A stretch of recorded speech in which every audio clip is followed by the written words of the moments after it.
It's time to take a seat at the table. This is where we share meals with friends and family, enjoy holidays, we love, laugh, debate, and have tough conversations with those we love. It is around this table that lifelong memories are made, memories that we hope never fade into the distance. Around this table we gather. It is a centerpiece to our lives.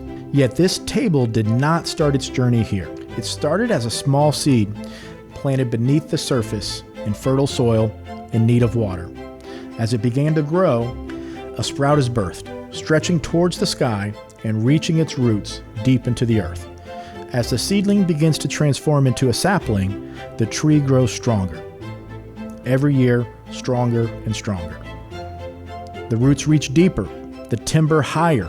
This now mature tree serves as protection from a sudden rainstorm, shade from the blazing sun, and if this tree is lucky, that is when the true transformation begins.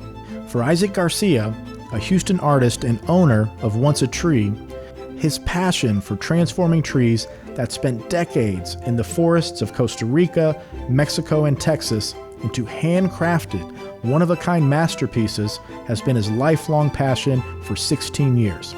Let's join in on the conversation Jessica had about her partnership with Isaac for a recent project for Oak Harvest Financial Group and learn about where this journey all started for him. We'll have more information about Once a Tree in the description below, and we hope to see you soon around our table to discuss how you can best prepare for your retirement. Just as you make many memories around the tables in your home, we can help you prepare to make even more with our experienced retirement specialists here at Oak Harvest Financial Group. I'm Jessica with Oak Harvest Financial Group, co-founder and president, and I am here with Isaac from Once a Tree.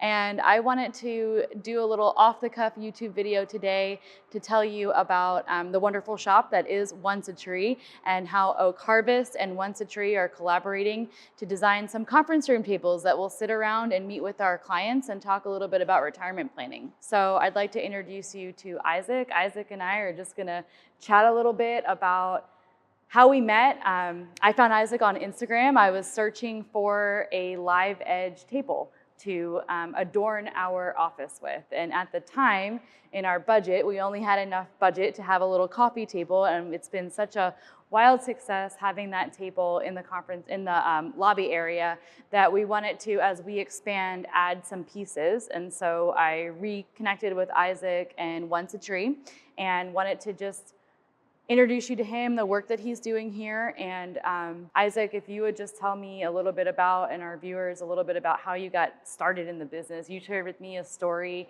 about your dad and how this shop even came to be. Yeah, this story is actually kind of unique and funny in a way. We were in the food industry since I was a kid. So one day my dad opened a new business, a grilled chicken business. And so he started growing kind of fast. And one day, I mean, the restaurant was, always packed. And he was worried about, hey, we don't have enough space and there's always customers outside waiting. So in that property, we had a big cypress tree, in the back. It was already dead. So one day my dad was like, hey, you know what? I'm gonna make a table so we can have more people, sitting down here. And so he basically asked a friend of his for a chainsaw, and he cut a piece of the tree, and it's the ugliest table that I ever seen in my life. It was so rustic. And this was in Mexico, and right? It was in Mexico, Monterrey, Mexico. So then he basically just made cut a slab out of it, and then some squares to make the bases. And then from the top, he put just big nails. And it was just rough. It was super rustic. And in about 2 days, a customer was, sitting there. So basically, he made his goal. He was like, okay, cool, we have more. It was a big table. We have more space now. So one customer who was eating was like, hey, I really like this table. How much do you want for it? And my dad was kind of like, he just threw a number. I don't remember the exact amount, but let's say he was But your dad was a businessman, you told me. He's dabbled in many different businesses. Yeah, so he threw out a number. Yeah, he was like 20,000. The guy was like, okay, I want it.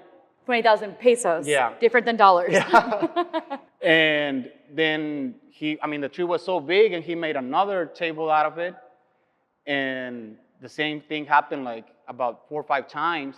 Other customers came to the store for chicken and left with a table. Yeah, people eating, and then, hey, I want this table. How much for it? And then he told me like, hey, I feel like this is the way I want to go now. I've been in the food industry all my life, and this just feels like fun. I want to do this. And he didn't know about wood at all. More customers started like buying the tables, and that's how we started in this business, and we changed our whole business like 180. That's awesome.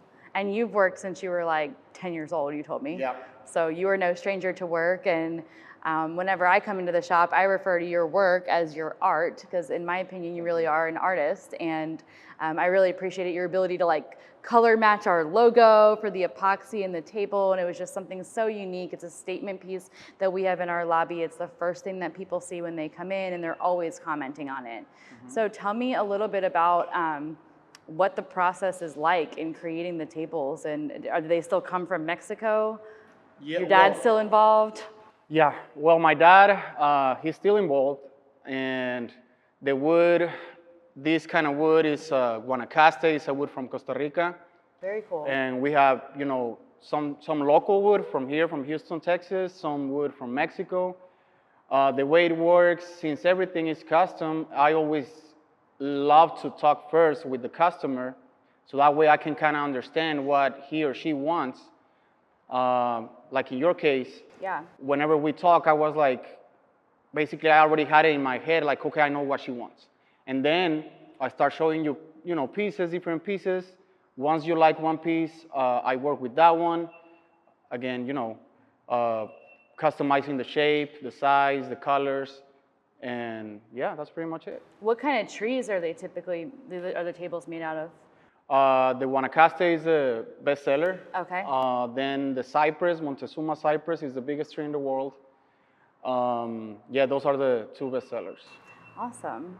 Well, thank you. I wanted to just introduce y'all to Isaac and a little bit about his process and how he puts the tables together and construction and get them out to consumers. Where can people find you if they're interested in purchasing their own table? Instagram, OA3, Facebook, OAT Live Edge, and my website is onceatreeus.com, and I already know I messed up. That's okay, because we are going to put it in the description box so that you can go to our page and find Isaac at Once a Tree and get your custom table made. And we hope to see you around our table in the conference room. Thank you very much.